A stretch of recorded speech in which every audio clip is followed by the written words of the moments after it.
Scratchers, my name is Corbin Deary, and today I'll teach you how to create your own platforming engine in Scratch. So here it is in all its glory. I have a cat that can jump onto platforms and he moves left and right. So I created this new engine for 4 different reasons. I wanted it to be simple, so I only created it in 3 scripts so it could be easily added to any game you like. I also added sliding, so it'd be harder for players to get onto small platforms. So you can see when I press the left arrow key, it'll move left, but then it'll slide to a stop. And I want to do the right, it'll do the same thing, except to the right. So see that slide. And then another reason is as I wanted realistic gravity. So you'll see that he'll jump up in the air, he'll start losing velocity, and then he'll fall down. And it's unlike other very simple engines, because the other engines would make you move directly down, and after a certain time it will just make you go all the way down until you touch a platform. So this one's more realistic, using velocity. And I also added bouncing, so you can see when I fall down, it'll do bouncing. So I did this just for fun, really, but it kind of makes the character look more like a character. So now that you've seen the demo, I can show you how to make this very easily all by yourself, and I'll explain every block while I'm doing it. So now to the editor. Alright, now that we're in the editor, let's start creating our platforming engine. So the first thing we want to do is create a ground for our character to stand on. So I'm going to go to backdrops. I'm going to change this to convert to vector right here. And then I'm going to grab the color green, and then I'll create a background, a ground right here, so like that. And then I'll create another rectangle right here, and then one more right there. So these can be any shape or size, they just have to be green. Okay, so now that we have our small little wall area, our ground, let's go back to the cat and go back to scripts. So what I also want to do is use the shrink tool right here. I'm going to use the shrink tool. I'm going to click it, and I'm going to click the cat a whole bunch so it'll make him smaller, because he's a little too big for the ground area right now. So right here looks good, so I'll leave him right there. And then I'm going to go to events, and I'm going to grab a when green flag clicked block. But actually, before we do any scripting, we need to set up our variables. So I'm going to go to data, and I'm going to click make a variable. I'm going to name this variable velocity. So this will track when our character jumps up in the air and how high he's up in the air. So I'm going to set the velocity to 0 at the start of the whole game. Then I'll create another variable. I'll call it gravity. This is going to show how hard the cat is going to fall down. So instead of 0, I'm going to actually set this to negative 0.3. So that'll make him fall down. Then we'll have one more called bounce count, and this will count how many times he bounces when he touches the ground.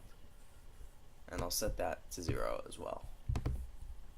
Okay, so now that we have velocity, gravity, and bounce count, we can start doing a little bit of scripting.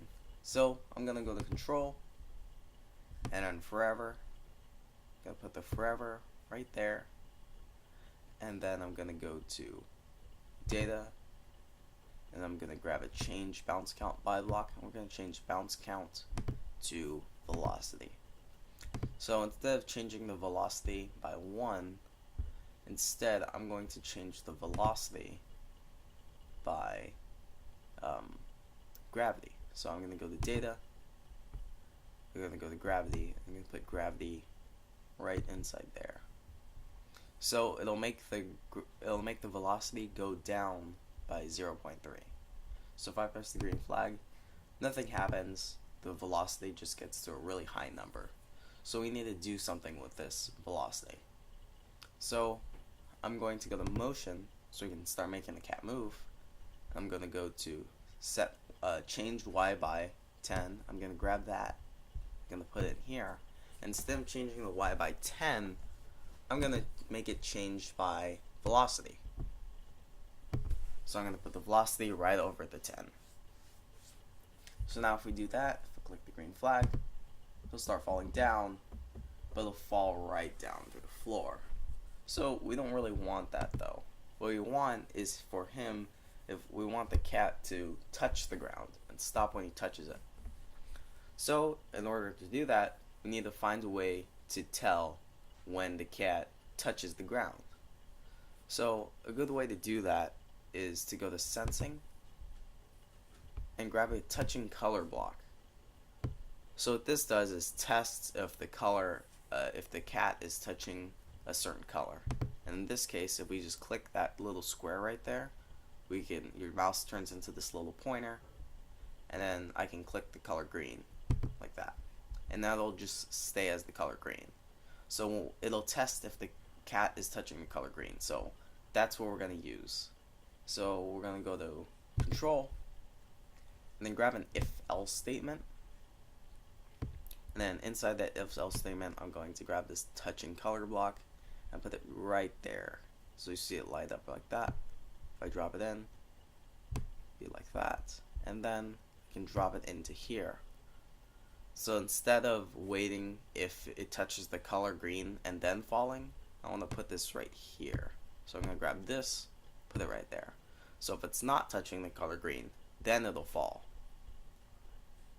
Okay, so now I'm going to drag the cat up, and I'm going to start the game again. So when I press the green flag, he'll fall, and he stops.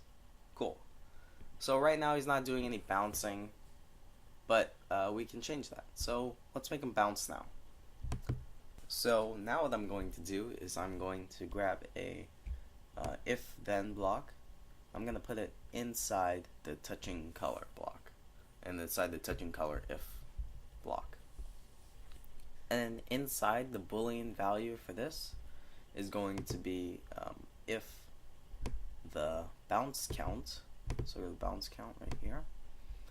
So if the bounce count is less than a certain number, and this number will be how many times it bounces. So I want it to bounce 3 times.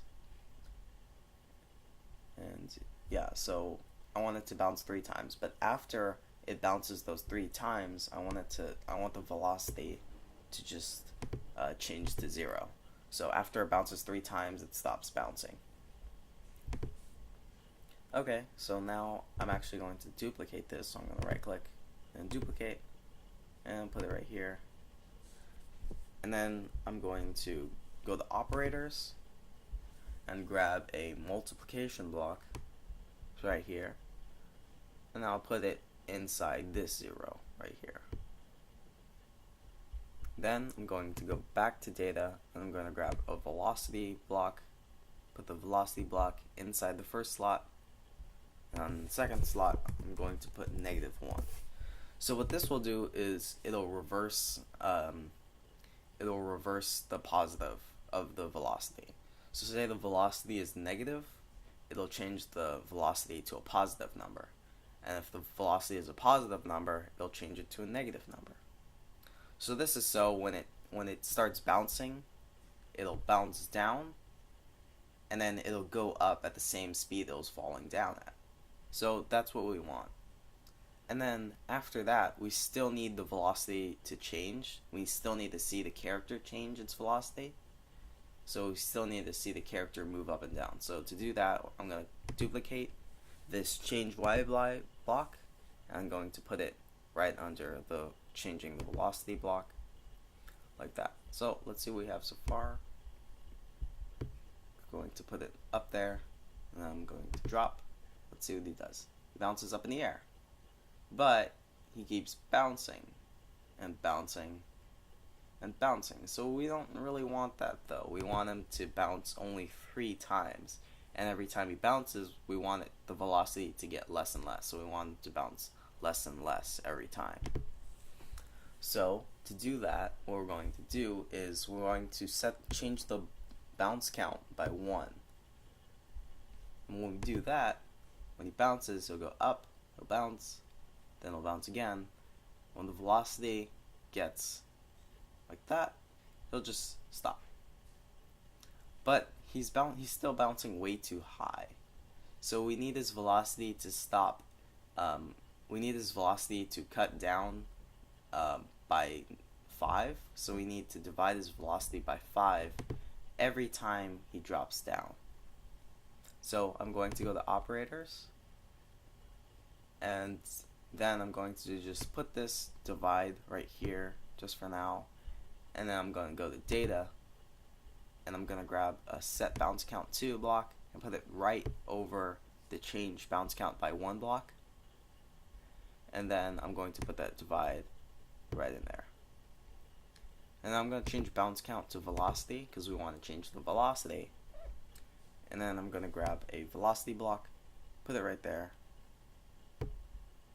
and I'm going to, in the second right here, in the second slot, I'm going to put 5.